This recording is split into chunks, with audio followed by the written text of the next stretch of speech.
السلام علیکم میری پیاری ریڈرز، امید کرتی ہوں آپ سب ٹھیک ٹھاک اور خیر عافیت سے ہوں گے۔ ایک نئے ناول کے ساتھ حاضر ہوں جس کا نام ہے زندگی تجھ جی نہیں رہے گزار رہے ہیں ہم، جس کی رائٹر ہیں فاطمہ زیڈ ڈی۔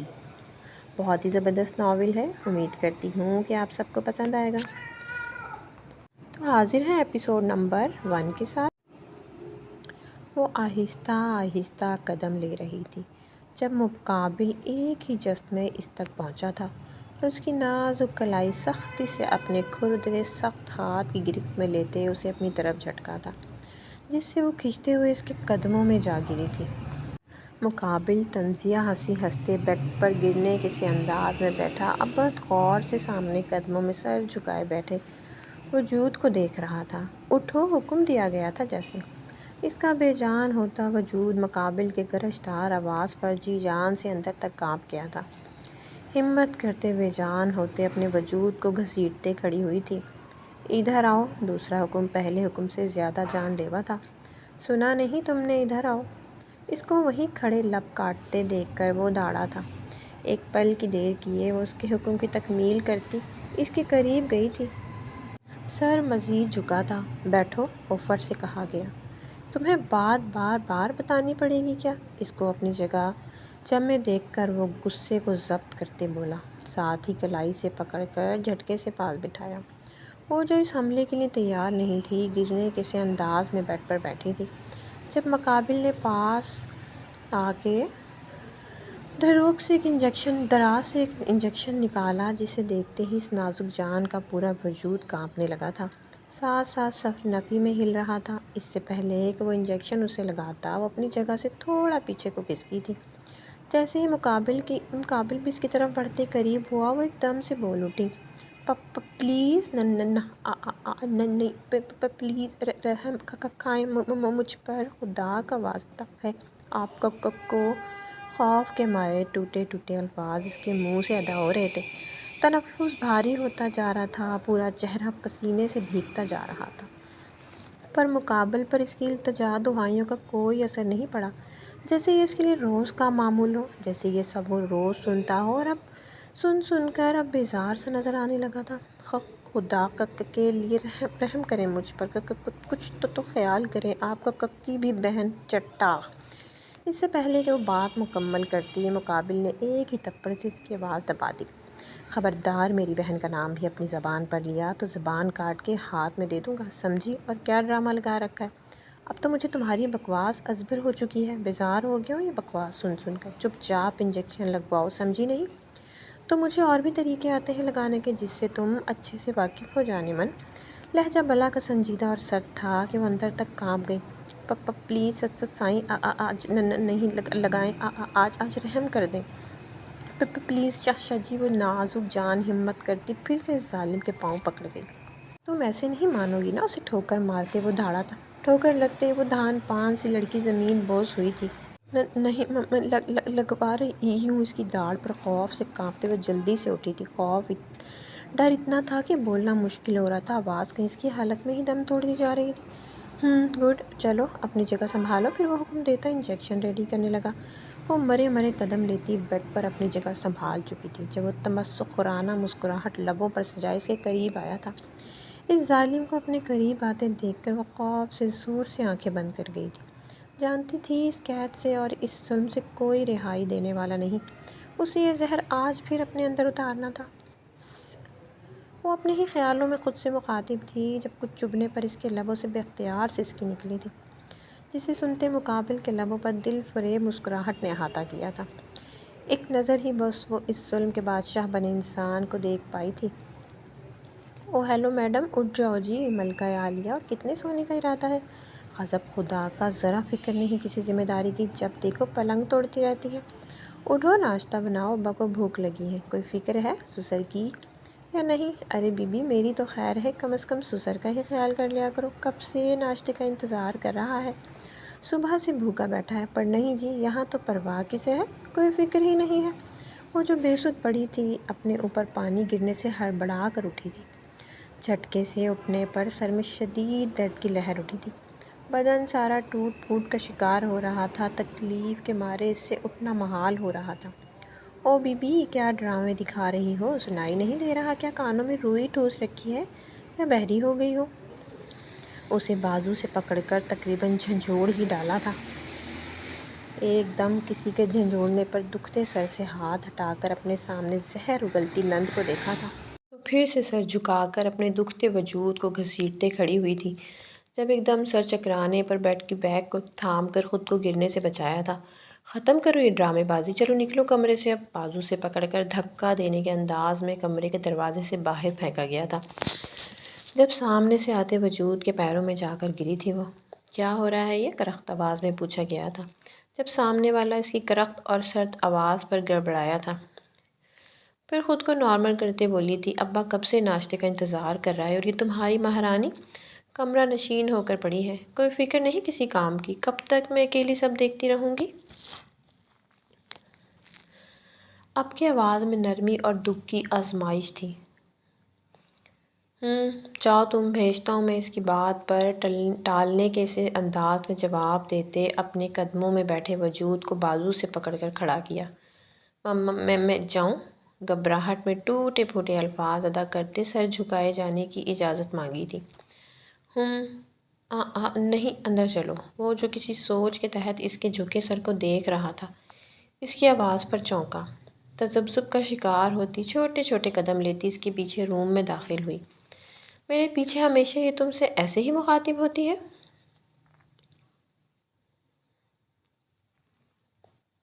اچانک کیے گئے سوال پر وہ جو سر کو جھکائے اگلے حکم کا انتظار کر رہی تھی، گڑبڑا کر سر نفی میں ہلانے لگی۔ تمہیں پتہ ہے نا مجھے سچ سننا پسند ہے۔ چہرے پر آئے بالوں کی لٹ کو اس کے کان کے پیچھے اڑستے نرم لہجے میں سوال کیا گیا۔ اس کے اتنے نرم لہجے پر کانپ کر رہ گئی۔ بولو، جواب دو، پھر سے پوچھا گیا۔ فوراً سر اسبات میں ہلا تھا۔ منہ میں شاید ایک عدد زبان موجود ہے تمہارے؟ نہیں، طنز کیا گیا۔ جی، تو اس کو زحمت دینا پسند کرو گی؟ بتاؤ اب سچ سچ، ورنہ تم جانتی ہو نا میں سچ نکالنا جانتا ہوں۔ اس کی نرم گال پر انگلی سے لکیر کھینچتے ٹھنڈے لہجے میں سوال کیا گیا۔ جی، سوکھے لبوں پر زبان پھیرتے مشکل سے الفاظ ٹوٹ ٹوٹ کر ادا ہوئے۔ اور تم نے پہلے مجھے کیوں نہیں بتایا؟ ایک اور سوال کیا گیا، اس سے بھی ٹھنڈے لہجے میں۔ میں اس کے ٹھنڈے اور سرد لہجے پر اس کے الفاظ منہ سے ادا ہونے سے انکاری ہوئے تھے۔ کیا میں لگا رکھی ہے بکری کی طرح؟ صاف صاف جواب دو، اور اگر اب یہ میں کی تو اس روم سے تم پورا ہفتہ نہیں نکل پاؤ گی، سمجھی؟ اس کے منمنانے پر وہ غصے سے دھاڑا تھا۔ وہ دوڑ کر 2 قدم پیچھے ہوئی تھی، پر اس سے پہلے وہ اس کو پیچھے ہٹتی پیچھے موجود صوفے پر ڈھہ گئی۔ صوفے کے بازو اپنے دونوں ہاتھ سختی سے جمائے وہ اس کے اوپر جھکا تھا۔ اب بولو فوراً سے۔ وہ ہیرا جی، منع کیا تھا؟ آنکھوں میں سختی سے بند کیا ٹک ٹک کر بولی تھی۔ سانس دھوکنے کی طرح چل رہی تھی، دل تھا جیسے سینہ توڑ کر باہر آ جائے گا۔ اور تم نے اس کی مان لی، میری باتوں کو فراموش کر دیا؟ گڈ، ویری گڈ، ہلکی سی اسمائل لبوں پر سجائے سرد لہجے میں کہا گیا۔ اب بتاؤ کیا سزا دی جائے تمہیں اس غلطی کی؟ لہجہ بلا کا سرد تھا۔ اس کے سرد لہجے اور سزا کا سنتے اس کی ریڑھ کی ہڈی میں سرد لہر دوڑ گئی تھی۔ پل میں وہ اب اس کے قدموں میں تھی۔ نہیں سائیں، پلیز معاف کر دیں، غلطی ہو گئی سائیں، پلیز آئندہ نہیں ہوگی۔ کانپتے ہاتھوں سے اس کے پیر پکڑے وہ التجا کر رہی تھی۔ ٹھیک ہے، جاؤ، معاف کیا، مسکراتے جواب دیا۔ حیران نگاہوں سے اس کے شفاف چہرہ تکنے لگی۔ کیا یقین نہیں آ رہا؟ ہا، زوردار قہقہ لگا کر ہنسا تھا وہ حیرت کا مجسمہ بنی شفاف انسان کو پل پل رنگ بدلتے دیکھ رہی تھی، جب جھٹکے سے اس کا گلا پکڑ کر شدت سے دباتے کھڑا کیا تھا۔ سانس روکا تھا، گلے کی رگیں واضح ہو گئی تھیں۔ تکلیف بڑی تھی، خود کو چھڑانے کے لیے وہ اپنے نازک ہاتھوں سے مزاحمت کرنے لگی۔ چھوڑیں پلیز، میرا ساں، پلیز چھوڑیں۔ اس کو تڑپتے دیکھ کر جھٹکے سے بیڈ پر گرتے چھوڑا تھا۔ سانس بحال ہونے پر اسے کھانسی کا شدید دورہ پڑا تھا۔ کھانستے کھانستے آنکھوں سے آنسو نکلے پڑے تھے، جو اس کا سرخ پڑتے چہرے کو بھگوتے چلے گئے، مگر سامنے ٹانگ پر ٹانگ رکھے اس ظالم شخص پر رتی بھر اثر نہیں پڑا۔ جاؤ، دفع ہو جاؤ۔ جا کر ناشتہ بناؤ، سفاکت سے کہتے وہ کروفر سے چلتا باہر نکل گیا۔ امی ابو شدت سے درد کرتا گلا پکڑے وہ پھوٹ پھوٹ کر روتی فرش پر بیٹھتی چلی گئی۔ ابھی چند ہی پل گزرے تھے کہ اس کی نند دناتی روم میں داخل ہوئی۔ اب بس بند کرو یہ ڈرامے اور کام کرو، اٹھ کر اسے بازو سے پکڑ کر سختی سے کھڑا کرتے بولی۔ اپنی نند کو سامنے دیکھ کر ایک دم گھبرا کر سر جھکا لیا۔ جی یک لفظ جواب دیتی وہ تیزی سے روم سے نکل گئی۔ السلام علیکم امی جی، تھکے تھکے سے انداز میں وہ آتے ہی ماں کے سامنے جھکی تھی۔ وعلیکم السلام ماں، صدقے میری بچی آ گئی۔ مریم بیگم جو آرام کی غرض سے لیٹی ہوئی تھی، اس کے سلام کرنے پر اٹھتے ہوئے بیٹی کا ماتھا چومتے جواب دیا۔ جی امی جی۔ ماں کے بوسہ لینے پر وہ وہیں ماں کے قدموں میں بیٹھ کر سر ان کے گھٹنے پر رکھ گئی۔ کیا ہوا، تھکی ہوئی لگ رہی ہو آج؟ ماں کے پاس بیٹھنے کا خیال کیسے آیا؟ اس کے تھکے انداز کا پوچھتے ساتھ شکوہ کیا گیا۔ آج ٹیسٹ تھا تو کافی وقت لگ گیا وہاں، اس لیے تھکن ہو گئی ہے تھوڑی سی۔ سر جھکا لیا، پھر جھکے سر سے ہی بولی، معافی چاہتی ہوں امی جی، ان دنوں میں آپ کو وقت نہیں دے پائی۔ شرمندگی سے بولتے ان کا ہاتھ پکڑ کر چومتے بولی، اللہ میری توبہ، کان پکڑ، وہ بھی کتنا بڑا جھوٹ۔ مینہا میڈم اللہ سے ڈریں، جیسے ہمیں ڈرنے کا کہتی ہیں، بالکل ویسے ہی۔ آمنہ جو امی اور مینہا کے لیے بنایا ہوا ملک شیک لینے آ رہی تھی، اس کی بات سنتے ہی اس کی زبان میں کھجلی ہوئی تھی۔ نہیں آپی، میں تو وہ ہاں بس بس سب پتہ ہے مجھے، دن تو چھوڑو، رات کو بھی کتاب ہاتھ میں لیے امی آپ کے روم میں دیکھنے آتی ہے میڈم کہ امی سکون سے سو رہی ہیں نا۔ اس سے پہلے اس کی بات مکمل ہوتی آمنہ بیچ میں ہی کاٹتے ہوئے بولی، ہا ہا ہا، باہر سے آتے الہان افندی آمنہ کی بات سنتے کھل کر کہکا لگائے بغیر نہ رہ سکے۔ توبہ ہے مینہا، کیا تمہیں سکون نہیں ملتا؟ امی کو ایک وقت نہ دیکھو تو الہان بھی آمنہ کے ساتھ مل کر اسے تنگ کرنے کا کوئی موقع ہاتھ سے نہیں چھوڑتا تھا۔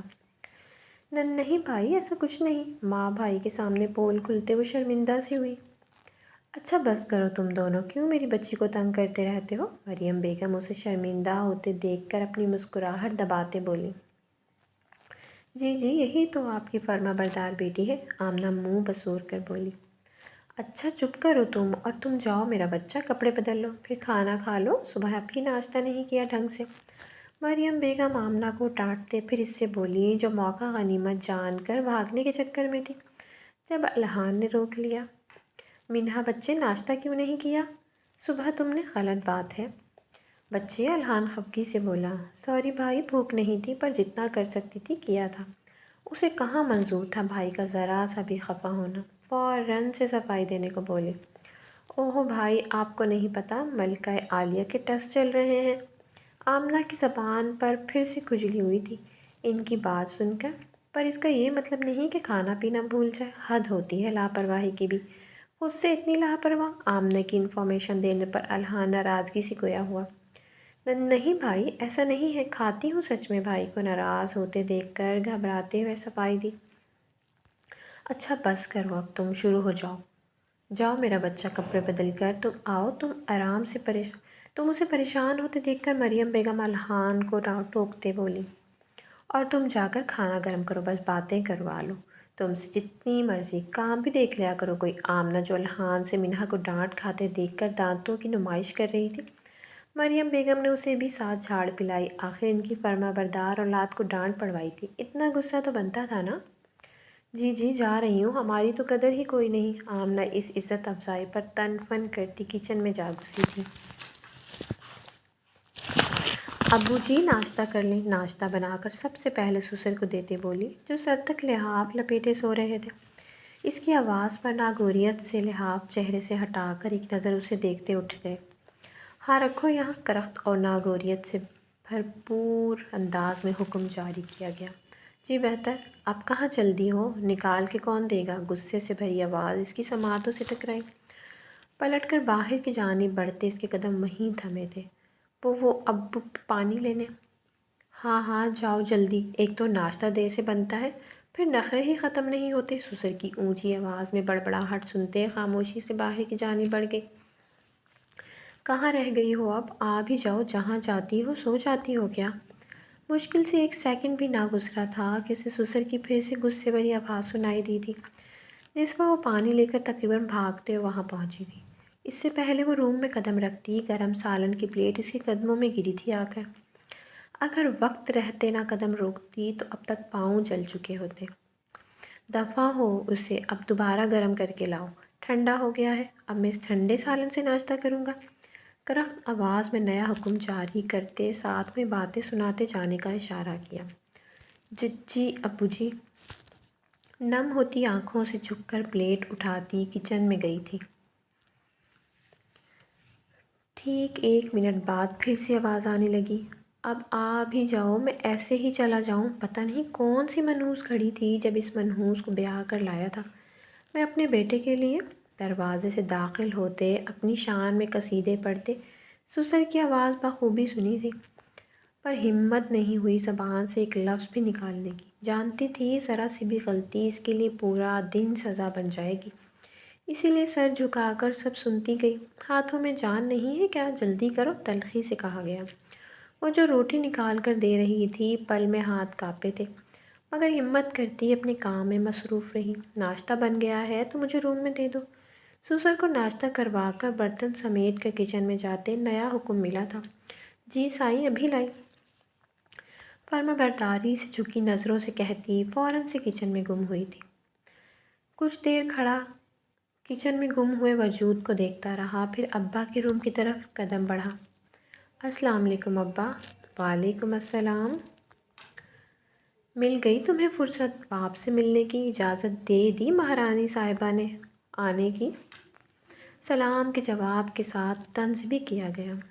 بس کیا کریں ابا، آپ بھی جانتے ہیں مجھ پر حکم نہیں چلاتی، نہ روکتی ہے مجھے۔ ناگواریت سے اس کے طنز کا جواب دیا، بس بس جانتا ہوں کتنی وہ سیدھی ہے، سب نظر ہے۔ آپ کے ساتھ مسئلہ کیا ہے آخر؟ مجھے سمجھ نہیں آتی، آخر بگاڑا ہی کیا ہے اس نے آپ کا؟ اس سے پہلے وہ بات پوری کرتے وہ بھڑکتے ہوئے ان کی بات کاٹتے بولا، یہ مسئلہ ہے، مجھے میرے ہی بیٹے کو میرے سامنے لا کھڑا کیا ہے، خود معصوم بنتی رہتی ہے اور تمہیں مجھ سے جھگڑنے بھیج دیتی ہے، اپنی بھڑاس نکالتی ہے تمہارے ذریعے۔ وہ بھی غصے سے بھڑکے تھے۔ بس کر دیں، اس نے کبھی ایسا کچھ نہیں کہا، نہ یہ ہے کہ آپ کا اپنا پیدا کیا خناس ہے، غصے سے کہتے باہر کی جانب بڑھا تھا۔ اور ایک بات، وہ بہو ہے اس گھر کی، میری عزت ہے، کوئی نوکرانی نہیں، جس کو جب دل کیا ذلیل کرتے رہتے ہیں، آئندہ میں یہ سب برداشت نہیں کروں گا۔ کہتے پلٹا تھا جب باپ کی آواز پر قدم وہیں جمے تھے، پل بھر کو۔ اور تم جو کرتے ہو اس کے ساتھ، جیسے مجھے تو پتہ ہی نہیں ہے نا؟ طنزیہ لہجے میں بات پوری کی گئی تھی۔ پل بھر کو رکا اور پھر ان کی طرف دیکھتے جواب دیتے باہر نکلتا چلا گیا۔ وہ میری ملکیت ہے اور میں اپنی چیز کے ساتھ کیا کرتا ہوں کیا نہیں، اس سے آپ کا کوئی سروکار نہیں۔ اس کو خوش رکھنا، مارنا، رلانا، ہنسانا، جو بھی ہے، اس کے ساتھ صرف میں کر سکتا ہوں، اور وہ صرف میری ہے، حدید شاہ کی، کسی اور کو اس بات کی اجازت نہیں دوں گا۔ اسے کچھ بھی کہے کہ سمجھے آپ۔ اور ہاں، یہ بات ہیرا کو بھی سمجھا دیں، اچھا رہے گا، کہتی ہی مغروریت سے لمبے لمبے ڈگ بھرتا نکلتا چلا گیا۔ میر شاہ اپنے بیٹے کے انداز ہی دیکھتے رہ گئے۔ رات کا کھانا دسترخوان پر لگایا جا رہا تھا۔ اس وقت سبھی گھر پر موجود تھے۔ یہ افندی فیملی کا اصول تھا کہ رات کا کھانا سب اکٹھے کھاتے تھے، اس لیے سبھی موجود تھے دسترخوان پر، صرف مینہا کو چھوڑ کر۔ آمنہ جاؤ مینہا کو بھی بلا لاؤ، مریم بیگم نے برتن رکھتی آمنہ سے کہا۔ جی امی، بلاتی ہوں۔ وہ ہے کہاں؟ آج کل نظر ہی کم آتی ہے، خیر تو ہے؟ احمد صاحب نے اپنی چھوٹی بیٹی کی ناموجودگی دیکھتے مریم بیگم سے سوال کیا۔ ابو جی، آپ کو تو پتہ ہے وہ پڑھائی کا کیڑا ہے، آج کل تو ویسے بھی اس کے ٹیسٹ چل رہے ہیں۔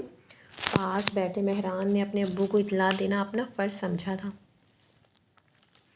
تبھی فوراً بول اٹھا، چپ کرو، ابھی امی نے سن لیا تو ان کی لاڈلی کی شان میں گستاخی پر عزت افزائی کر دیں گی۔ سالن کا ڈونگا رکھتے پریشا نے ہنستے ہوئے اس کے سر پر ہاتھ مارتے کہا، ہی، میں ابو کو انفارم کر رہا تھا۔ کیوں ابو جی؟ مہران دانت نکالتے بولا۔ السلام علیکم۔ اس سے پہلے احمد صاحب مہران کے کان کھینچتے وہ آتی مینہا نے سب کو سلام کیا تھا۔ جسے دیکھتے احمد صاحب نے ہاتھ پیچھے کرتے سلام کا جواب دیا، جو مہران کے کان کی طرف بڑھا تھا۔ وعلیکم السلام۔ ارے میرا بچہ آج کل نظر ہی نہیں آتا، اپنے ابو جی کو بھول ہی گیا؟ بھول ہی گئی ہو کیا؟ احمد صاحب نے پہلے پیار سے سلام کا جواب دیا، پھر آخر میں مصنوعی ناراضگی کا اظہار کرتے کہا، نہیں ابو جی، بس وہ ٹیسٹ چل رہے ہیں اس لیے مصروف تھی۔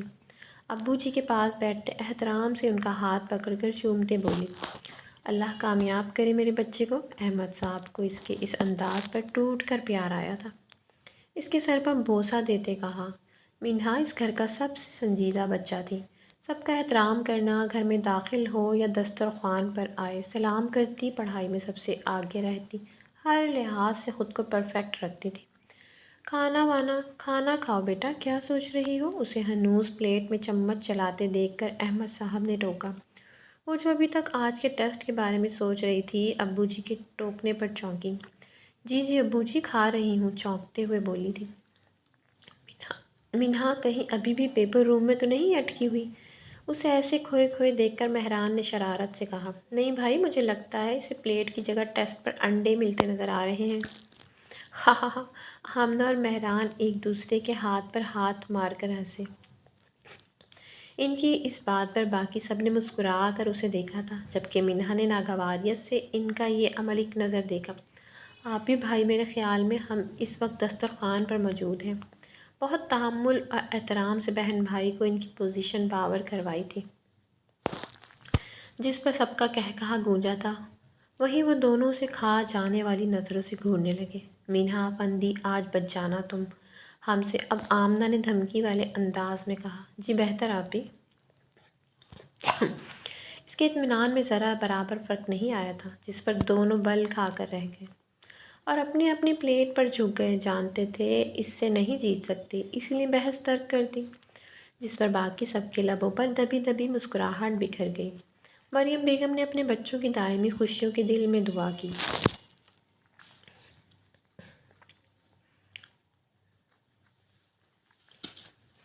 کیا آپ کا ناشتہ شاہ جی؟ ناشتے کی ٹریس کے سامنے ٹیبل پر رکھتے اسے بھی ناشتے کی طرف متوجہ کیا۔ نہ جانے کی ان سوچوں میں گم تھا۔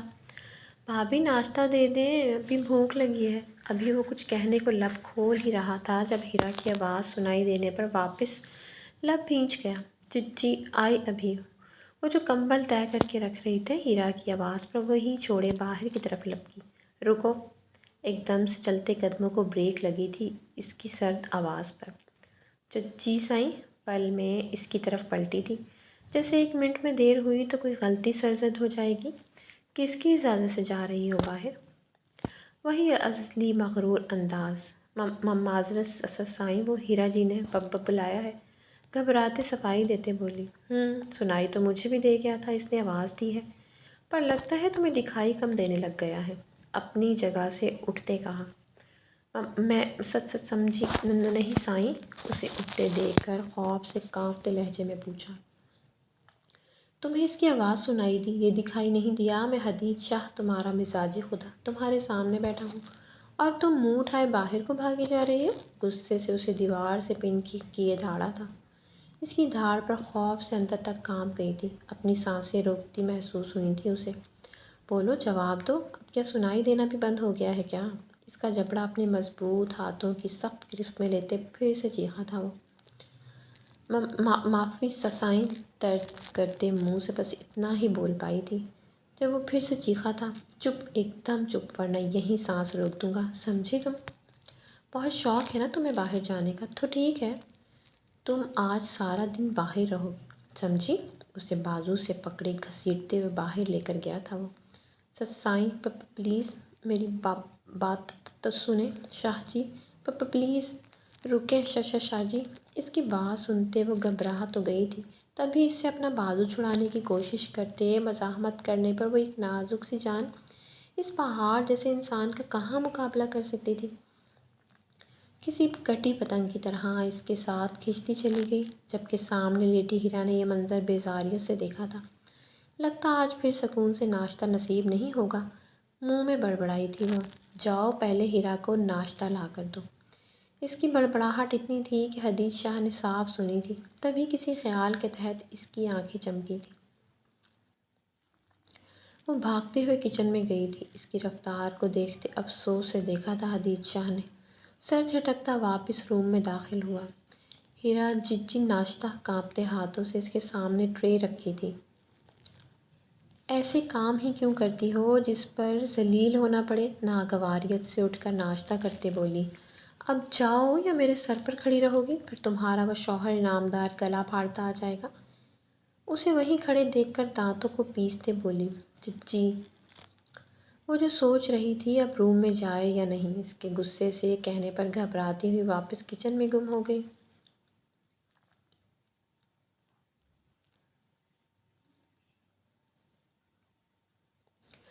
پیکنگ کر لو، صبح میں نکلنا ہے۔ رات میں جب سارا کام ختم کرتی تھکی تھکی سی روم میں داخل ہوئی تو اس کے سر پہ بڑے آرام سے بم پھوڑا گیا۔ کہاں سسائیں؟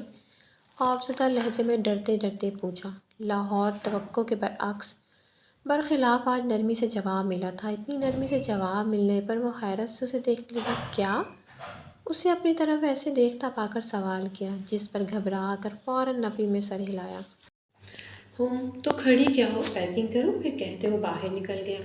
اب کون سا نیا امتحان ہوگا، سوچتے پیکنگ کرنے لگ گئی، پر اسی کا دھیان ابھی بھی حدید کے بدلے روپ کی طرف تھا۔ پیکنگ کمپلیٹ کرتے جا کر صوفے پر ٹک گئی، کیونکہ شاہ کے آنے سے پہلے وہ اس کی اجازت کے بغیر وہ بیڈ پر لیٹنا تو دور بیٹھ بھی نہیں سکتی تھی۔ اسی لیے صوفے پر بیک سے ٹیک لگائے آنکھیں موندے حدید کے بارے میں سوچنے لگی۔ تھکن اتنی تھی کہ کچھ پل سکون کے ملتے ہی نیند کی دیوی اس پر مہربان ہو گئی۔ نیند میں کسی احساس کے تحت اس نے نیم اد کھولی آنکھیں کھول کر دیکھا تو کسی کے اپنے اوپر جھکے پایا۔ خوف اور ڈر کے مارے اس کے منہ سے ایک دم چیخ نکل گئی، جیسے مقابل نے اپنے مضبوط ہاتھ سے منہ میں ہی دبا دیا۔ دماغ ٹھیک ہے تمہارا؟ کیا تکلیف ہوگی جو چیخ رہی ہو؟ اپنا ہاتھ ہٹاتے قرآنی کے انداز میں بولا وہ۔ میں سوری سسائیں، اپنا ناہموار سانس کو ہموار کرتے اٹک کر بولی۔ وہاں کیوں سو رہی تھی؟ اسے ڈرے دیکھ کر نرمی سے پوچھا۔ اس نے مقابل کو ایسے دیکھا جیسے اسے پتہ ہی نہ ہو کہ وہاں کیوں سوئی تھی۔ اچھا چلو آؤ بیڈ پر، آج بہت تھکا ہوا ہوں میں، جلدی آؤ، کہتے بیڈ پر دراز ہو گیا۔ وہ بھی مرے مرے قدم لیتی بیڈ پر اپنی جگہ سنبھالتی بیٹھ گئی۔ جب اس نے دراز سے کچھ نکالا اور پھر اس کو کھینچ کر اپنے قریب کیا، اپنی کلائی پر اس کی گرفت محسوس کرتے زور سے آنکھیں بند کر گئی۔ جانتی تھی اب کیا ہوگا، تلخی سے خود پر دل میں ہنسی تھی۔ جس کی زندگی سے دن رات کا سکون ختم ہو گیا تھا۔ کسی چیز کے زور سے چپنے پر وہ ہوش کی دنیا میں واپس آئی۔ میں نے سوچا آج کچھ نیا کرتے ہیں۔ کیوں، صحیح کہا نا؟ تمسخر سے اس کو تکتے بولا۔ وہ ہنوز بت کی مانند سر جھکائے بیٹھی تھی۔ جب اس نے بیڈ کی بیک سے پشت ٹکاتے اس کو اپنے بازو کے حصار میں لے لیا، پھر اسی ہاتھ کو اسی گردن اور کندھے کے قریب رکھتے آہستہ آہستہ دبانے لگا۔ تکلیف بڑھتی جا رہی تھی پر اسے ہمت سے کام لینا تھا۔ اگر ذرا سی مزاحمت کی تو جانتی تھی اس سے بھی زیادہ تکلیف سہنی پڑے گی۔ ہر بار ہاتھ کے دباؤ کے ساتھ اس کا سانس رکتا تھا، پر ہمت نہیں تھی کہ اس کا ہاتھ پکڑ کر روک سکے، تو چپ چاپ برداشت کرنے لگی۔ تکلیف کے آثار اس کے چہرے پر صاف نظر آ رہے تھے۔ کوشش کے باوجود وہ اپنی تکلیف چھپا نہیں پا رہی تھی، جسے دیکھتے مقابل کے چہرے پہ مکروہ مسکراہٹ نے احاطہ کیا تھا۔ درد ہو رہا ہے میری جان کو؟ ہاتھ آہستہ آہستہ آگے کی طرف حرکت کر رہا تھا۔ اس کی خاموشی پر اسے غصہ آیا تو ایک جھٹکے سے بازو پر دباؤ ڈالا۔ آہ! اس کی بے ساختہ چیخ نکل گئی۔ اف اف، تکلیف ہو رہی ہے، زور سے لگ گئی میری جان کے؟ پر کیا کروں جانا، اس کے بغیر مجھے سکون نہیں ملتا نا، مجبوری ہے۔ چہرے پہ حد درجہ معصومیت سجائے بولا۔ اور پھر آج یہ سب کرنے پر مجبور بھی تم نے خود ہی کیا ہے، تو تم یہ کیسے بھول گئی؟ صبح کی غلطی کی سزا نہیں ملے گی، ہاں؟ وہ سرد آواز میں بولتے اس کی روح فنا کر رہا تھا۔ غلطی کی ہے تو سزا تو ملے گی نا۔ آئندہ میری موجودگی میں میری اجازت کے بغیر میرے پاس سے ہلنے کی بھی غلطی نہیں کرو گی، جو میں آج تمہارے ساتھ کروں گا نا، اس کے بعد تو کبھی بھی ہمت نہیں کرو گی غلطی دہرانے کی۔ نرم مگر سرد آواز اس کا دل دہلا رہی تھی، پر ہمت نہیں تھی کچھ بول سکے۔ پھر آہستہ آہستہ چلتے ہاتھ میں تیزی آنے لگی۔ ایک جنونیت چھاتی جا رہی تھی سپاک انسان پر۔ نہیں پلیز سائیں شاہ جی، بس کریں سائیں خدا کے معاف سائیں، غلطی آئندہ نہیں ہوگی۔ پلیز سائیں، خدا کے لیے۔ اس کی جنونیت کی تاب نہ لاتے ہوئے فریاد گنا ہوئی تھی۔ اس کے الفاظ ساتھ چھوڑتے جا رہے تھے، آواز کہیں حلق میں گھٹتی جا رہی تھی، سانس کہیں سینے میں ہی اٹک گئی تھی۔ تکلیف کے باعث بولنا محال ہو رہا تھا اس کا، پر اس کی التجاؤں فریادوں کا پہلے کب کسی پر اثر ہوا تھا جو اب ہوتا؟ آخر جب وہ تکلیف سے نیم بے ہوش ہو گئی، تب اس ظالم سفاک انسان کو اس نازک معصوم جان پر رحم آ ہی گیا۔ ہاتھ، بازو، گردن پر اس کی وحشت کے نشان پڑ چکے تھے۔ تب وہ ظالم اٹھا، ایک انجیکشن نکالا اور بھر کر بازو میں جھٹکے سے لگا کر خالی کر گیا۔ بس ایک آخری سسکی لیتے اس معصوم جان کا ذہن اندھیرے میں ڈوبتا چلا گیا۔ بس میری جان، بس اب درد نہیں ہوگا، اب نہیں رونا، اوکے؟ اپنی وحشت کی حد دکھانے کے بعد اس کے گالوں پر بہتے آنسوؤں کو صاف کرتے پیار سے بولتا، وہ کوئی سائیکو ہی لگ رہا تھا۔ تم میری ہو، صرف میری۔ حدید شاہ کی میری قید سے نکلنے کی کوشش کبھی مت کرنا میری جان، ورنہ حدید شاہ اپنے ساتھ تمہیں بھی ختم کر دے گا۔ میں تمہیں مار تو سکتا ہوں، تمہاری سانسیں تو روک سکتا ہوں، پر خود سے کبھی الگ نہیں ہونے دوں گا۔ سمجھ رہی ہو نا تم جانا؟ اس کے بے ہوش وجود کو اپنے بازوں کی قید میں لیتے آہستہ آہستہ اس کے اندھیرے میں ڈوبے ذہن میں اپنا خوف بٹھانے کی کوشش کرتے بول رہا تھا۔ ساتھ ساتھ اس کے بازو، گردن کے زخم جن پر کامن پین لگنے سے نشان بن گئے تھے، اب ان سے بلڈ نکل کر جم گیا تھا۔ ہاتھ پھیرتے بڑبڑاہٹ کرنے لگا، اسی انداز میں وہ نیند میں کھوتا چلا گیا۔ آج منہا کا آخری ٹیسٹ تھا، تبھی آج وہ آمنہ کے ساتھ کچن میں موجود تھی۔ دونوں رات کے کھانے کی تیاری میں لگی تھی۔ آمنہ تو منہا کی ہیلپ کر رہی تھی، پر حقیقت میں وہ اپنا اور مہران کا مشترکہ بدلہ نکال رہی تھی، سارا کچن کا کام کروا کر۔ آپی یہ ہو گیا سب، میں اب شاور لینے جا رہی ہوں، گاجر کھاتی آمنہ نے کہا۔ نہیں رکو، مجھے دیکھنے دو پہلے، پھر جانا۔ ابھی کان پکڑ کر سوری بھی کرنی ہے، یاد ہے نا؟ اس نے آنکھیں چھوٹی کر کے اسے دیکھتے پوچھا۔ جی جی یاد ہے، بہت اچھے سے وہ دانت پیستی بولی تھی۔ جانتی تھی جب تک یہ سب نہیں کرے گی آمنہ اسے شاور نہیں لینے دے گی۔ منہا کو کمپلیکشن تھا، مطلب اس کا بار بار ہاتھ دھونا، دن میں 2 سے 3 بار شاور لینا وغیرہ۔ یہ ایک بیماری ہوتی جس سے مریض وہم کرتا ہے، یا اسے ایسا لگتا ہے اگر وہ یہ سب نہیں کرے گا یا کرے گی تو اسے کوئی نقصان ہو سکتا ہے وغیرہ، اور یہی کمزوری آمنہ کے ہاتھ تھی۔ اس کی ابھی بھی اسے جلدی تھی شاور لینے کی، جو کہ آمنہ جانتی تھی اس کی شاور لینے کے لیے جان نکل رہی ہے۔ اس کی بات کا فائدہ وہ اٹھا رہی تھی، اس سے وہ سب کام کروا کر اور باتیں منوا کر جو ویسے کبھی نہ مانتی۔ اچھا چپ کر کے یہاں کھڑی ہو جاؤ، میں یہ سب چیک کر لوں۔ حد ہے آپی، آپ کے سامنے تو سب کیا ہے، ابھی بھی چیک کرنا؟ اب کہ وہ چڑھ ہی گئی۔ اوہو، تمیز سے بڑی ہوں، سمجھی؟ آمنہ نے گھورتے کہا۔ اچھا نا آپی، پلیز میں شاور لے لوں پھر آتی ہوں، تب جو مرضی کرواتی رہنا۔ منہا کی یہاں بس ہو رہی تھی، اس کو بس کسی بھی حال میں شاور لینا تھا۔ تبھی بے چین ہوتی کچن کے بیسن پر ہاتھ دھونے لگی۔ ٹھیک ہے، پہلے کان پکڑ کر سوری کرو پھر چلی جانا۔ اوکے، شاہ نے بے نیازی سے کہا۔ مریم بیگم اور پریشی کسی جاننے والے کی طرف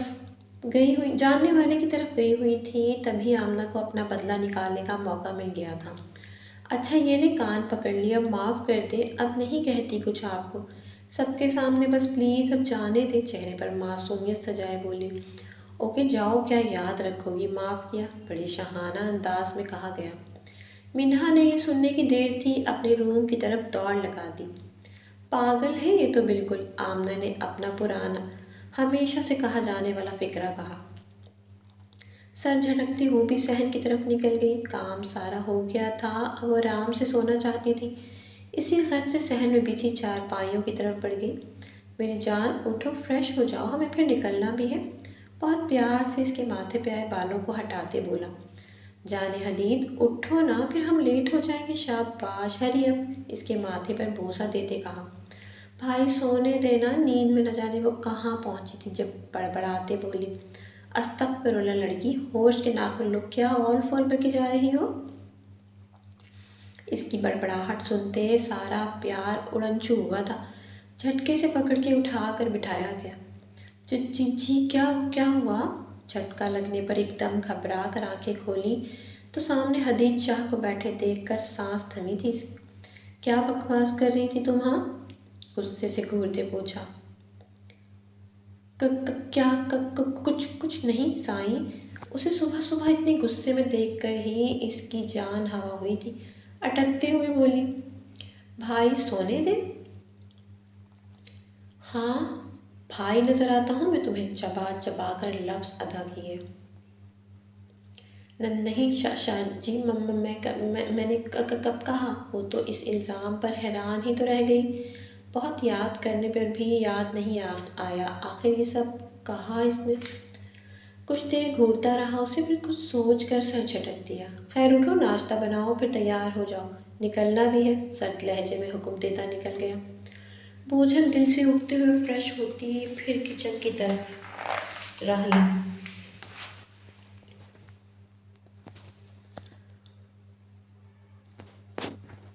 تم تیار نہیں ہوئی ابھی تک؟ اسے وہیں سادہ سے کپڑوں میں دیکھ کر غصے سے پوچھا۔ جی سائیں تیار ہوں۔ اسے غصے میں دیکھ کر ہی اس کی جان نکل جاتی تھی، اٹکتے ہوئے جواب دیا۔ یہ تم تیار ہو؟ ایسے جاؤ گی ان کپڑوں میں؟ اس کے جواب پر وہ شاکڈ ہوتے بولا۔ اسے خاموشی سے سر جھکائے انگلیاں چٹکتے دیکھ کر وہ خود ہی اس کی الماری کھول کر کھڑا ہو گیا۔ شٹ، یہ سب کپڑے ہی ہیں تمہارے؟ باقی کوئی ڈھنگ کا جوڑا نہیں ہے تمہارے پاس کیا؟ نہیں، مجرم کی طرح سر جھکائے جواب دیا۔ اور جو میں نے بھیجے تھے وہ کہاں ہیں؟ ہر بار بھیجتا ہوں نا، کہاں کیے وہ سب؟ اب کہ وہ تفتیشی انداز میں سوال کرنے لگا۔ وہ سائیں، وہ مجھے نہیں پتہ۔ اس کے بپھرے ہوئے انداز پر سانس سوکھ گیا تھا۔ اس کا ڈرتے ڈرتے جواب دیا۔ کیا کہا؟ دوبارہ کہنا، مجھے سنائی نہیں دیا۔ بولو دوبارہ کہو، کیا بکواس کی تم نے؟ تلخ لہجے میں کہتے اب قدم قدم اس کی طرف بڑھ رہا تھا۔ اسے اپنی طرف آتے دیکھ کر وہ الٹے قدم پیچھے کو اٹھانے لگی۔ بولو، جواب دو، آپ خاموش کیوں ہو؟ بول کیوں نہیں رہی؟ آہستہ آہستہ اس کے قریب جاتے سرد آواز میں بولا۔ سائیں خدا گواہ ہے، مجھے نہیں۔ اس سے پہلے وہ بات پوری کرتی حدید شاہ اس نازک جان کو دیوار سے پن کر چکا تھا۔ بکواس بند، ایک دم چپ، سمجھی؟ پاگل لگتا ہوں میں تمہیں؟ ہاں، جو مجھے پتہ نہیں لگ رہا، یہ سب ڈرامہ تم کیوں کر رہی ہو؟ اس کے بالکل کان کے قریب جھکتے سرد لہجے میں بولا۔ سائیں پلیز، میں سچ کہہ رہی ہوں، مجھے سچ میں نہیں پتہ سائیں۔ پھر کس کو پتہ ہے؟ بولو۔ اس کی بات بیچ میں کاٹ دھاڑا۔ ہیرا۔ اف، کیوں شور ڈال رکھا ہے حدید؟ یہ لو بھئی تمہاری بیوی کے جوڑے جو تم نے بھیجے تھے۔ اس سے پہلے وہ کچھ بولتی ہیرا فوراً اسے روم میں داخل ہوئی جو کب سے کان لگائے ان کی باتیں سن رہی تھی۔ یہ تمہارے پاس کہاں سے ہے؟ ہیرا شاہ بتانا پسند کرو گی؟ طنزیہ لہجے میں پوچھا۔ لو جی، بھلے کا تو زمانہ ہی نہیں، بھابھی نے نہیں بتایا، اسی نے دیے تھے مجھے، کہتی اسے ضرورت نہیں تو میں رکھ لوں، ابھی آپ کا شور سنا تو میں نکال کر لے آئی۔ کیوں بھابھی جی؟ صحیح کہا نا میں نے؟ مکروہ مسکراہٹ چہرے پر سجائے ہیرا شاہ اس سے حمایت مانگ رہی تھی۔ نہیں چٹاخ۔ اس سے پہلے وہ اپنی صفائی میں کچھ کہتی، زوردار تھپڑ پڑنے پر وہ منہ کے بل بیڈ پر گری۔ بکواس بند، ایک بھی لفظ نہ نکالنا اپنے منہ سے ورنہ یہیں سانس روک دوں گا میں تمہاری۔ بپھرے شیر کی طرح اس پر جھپٹتے اس کا منہ اپنی آہنی گرفت میں لیتے کررایا۔ تمہیں تو اب میں بتاؤں گا تمہارے اوقات، پلٹتے دراز سے انجیکشن نکالتے بولا۔ نہیں سائیں پلیز میری بات، چپ رہو، تمہیں سنائی نہیں دیا حدید نے کیا کہا ہے؟ اسے بازو سے پکڑے سختی سے جھڑکتے ہیرا نے آنکھیں دکھائی تھیں۔ وہ اسے چپ کروانا چاہتی تھی، کہیں اس کی پول نہ کھول دے۔ اس کے گھورنے اور سختی سے بازو تھامنے پر ڈر کر خاموش ہو گئی۔ نہیں سائیں پلیز، ہیرا جی پپا پلیز روکے ان کو، سائیں جی رحم معاف کرتے۔ اسے اپنی طرف انجیکشن لے کر آتے دیکھ کر خوف ڈر سے جان نکلتی محسوس ہو رہی تھی۔ گھبراتے منتیں کرنے لگی، کبھی سفاق کے سامنے ہاتھ جوڑتی تو کبھی ہیرا کے سامنے، جو حقارت بھری نظروں سے اسے دیکھ رہی تھی۔ خاموش، ایک دم خاموش، آواز نہیں ورنہ دوسرا سانس نہیں لینے دوں گا، آئی سمجھ؟ بازو سختی سے دبوچے غرایا۔ نہیں۔ انجیکشن لگتے ہی اس کا ذہن معاف ہونے لگا، آنکھوں کے سامنے اندھیرا چھانے لگا۔ پڑی رہو اب یہی جب تک میں واپس نہیں آتا، سوچا تھا اس کے میکے لے جاؤں گا، پھر لاہور کو نکلیں گے، پر نہیں، عزت راست نہیں آتی نا اب بھگتتے پھر۔ غصے سے بولتے اسے جھٹکے سے چھوڑے باہر نکلتا چلا گیا۔ بڑی چلی تھی میرا نام لینے، دیکھ لیا میرا نام لینے کا انجام، اوقات ہی کیا ہے تمہاری میرے سامنے۔ نفرت سے نیم بے ہوش پڑی اس کے وجود پر، ذرا سا جھکتے اس کا چہرہ دبوچے بولی، آئندہ دھیان رکھنا، میرا نام لینے سے پہلے 100 بار سوچنا، سمجھی؟ جھٹکے سے دھکا دینے کے انداز میں پھینکتے باہر نکل گئی۔ امی ابو، نیم بے ہوشی میں اپنے امی ابو کو پکارتے اس کی آنکھ سے ایک آنسو نکل کر بے مول ہوتا اس کے بالوں میں جذب ہوا تھا۔ تو میرے پیارے ریڈرز، امید کرتی ہوں کہانی اچھی لگی ہوگی۔ اچھی